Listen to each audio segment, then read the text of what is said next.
Hey, comic book fans, welcome back to Comic Book Corner 2.0 and Fantasy with me, Mike Spider Slayer, bringing you that all-important comic book review. And what better review than to do a Spider-Verse book? That's right, guys, it's Spider-Verse Team Up, issue number 1. Now, here on this cover alone, you have Spider-Ham, Old Man Spider-Man, and Ben Reilly, which, we haven't seen in forever. And you got Spider-Man Noir and Six-Armed Spider-Man. So if you're a Spider fan of any of these characters, you're going to love this book. Why not? You haven't seen some of these characters in a long time. You're just going to be excited to see them. So this book has two separate stories, and it has to do with these three and these two. Um, and the first story starts off with Christos Gage. I think he's the writer of this first story, and the artwork is done by Dave Williams. Now, the artwork is pretty good in this first story. I like the colors and whatnot. I really thought though that maybe there could be more detail in the coloring and the actual artwork. But otherwise, it is desirable artwork. Pretty simplistic layouts and paneling here, so nothing super special. But you got to appreciate the story that Christos Gage provides for its readers because it's really showing trust in Ben Reilly, thinking that he wasn't a positive person, but he could have been stronger than any of the other characters that were in this particular story.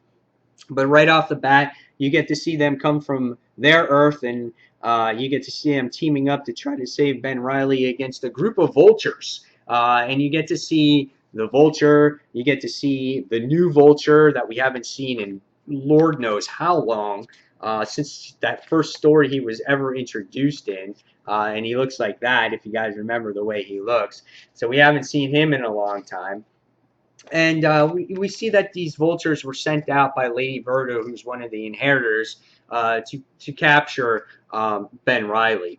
So in this issue, basically, you just see them get rescued by Spider-Ham and Old Man Spider-Man, and basically that was it. And they brought him into the safe zone, which this is called. So now the next story had a little bit more meat to it, had a little bit more meaning. And this one was done by Roger Stern, and Bob McLeod was the artist here. You get to see Spider-Man in a different reality, obviously, that just got bit by the spider. So he doesn't really have all his spider powers yet. He's kind of like in a coma. He's got this furry, like, spider arm action going on there, and they don't know what to do. And what happens in the issue is that you get to see Six-Armed Spider-Man and Spider-Man Noir wind up spying on him and seeing what's going on because they want to protect him from getting eaten from the other inheritors. So they see that Aunt May and Ben Reilly and Uncle Ben are there, and what happens is they've been at the hospital so much that the burglary happened at their house, and Ben wasn't there, so his life was actually spared there, which was good Parker luck. So throughout the issue, you wind up seeing that they have to come up with this antidote to try to save his life. They felt at first that he was going, to be there and to die, but there wasn't anything they can do. But Six-Armed Spider-Man had a plan, and he had a plan to come up with a formula to basically heal this Peter Parker. The same formula that he created when he tried to heal his spider powers to make him go away, but instead the six arms came out. So we get to see as the formula was, while it was being created, Spider-Man's being changed into the spider creature, and in time we get to see him trying to do his battle against Spider-Man Noir, and Six-Armed Spider-Man comes hopping along, as you can see here, and he injects him with this antidote, and he winds up coming back to normal, into a normal human state. And what happens at this issue is that if there is one Parker that is spared, or one Spider-Man that is spared in all of the Earths, it's this Parker, and it will be this Parker family that will be together forever, because Aunt May is still there, Uncle Ben is still there, and Peter Parker, without his spider powers, are going to be there.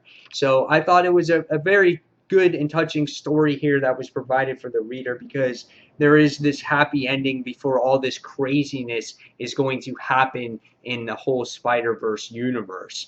Because in Spider-Verse, we were introduced to all the Spider-Man gathering together, but not really much has happened yet. And then in this issue, we just get to see other things going on with the more Spider-Men. So yeah, if you're overwhelmed with Spider-Men this week, yeah, this was it to have it, because you got all kinds of Spider people being involved this week. But after reading this issue, I thought the first story was, it was okay. It was 3 stars. The second story I thought was probably about, a 4-star story. The artwork was a little bit lackluster in there as well. So overall, I'm going to give this one probably about a 3.5 out of 5 stars. Do you need to read this for the main story of Spider-Verse? Absolutely not. It has nothing to do with it. It just tells you how they got Ben Reilly and how they cured this other Peter Parker. It has nothing to do really with the main story at all.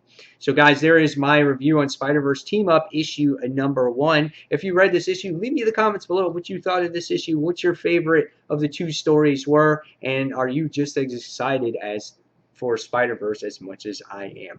So guys, as always, thank you for watching Comic Book Corner 2.0, and until the next comic book review, you can check out more of my reviews right on, that's right, Comic Frontline. And you can check out that website as well, comicfrontline.com. That's my group channel. And you can see my reviews, including the entire group's reviews there as well. So guys, again, thank you for watching, and I'll see you on the next comic book review. See you soon, guys. Bye.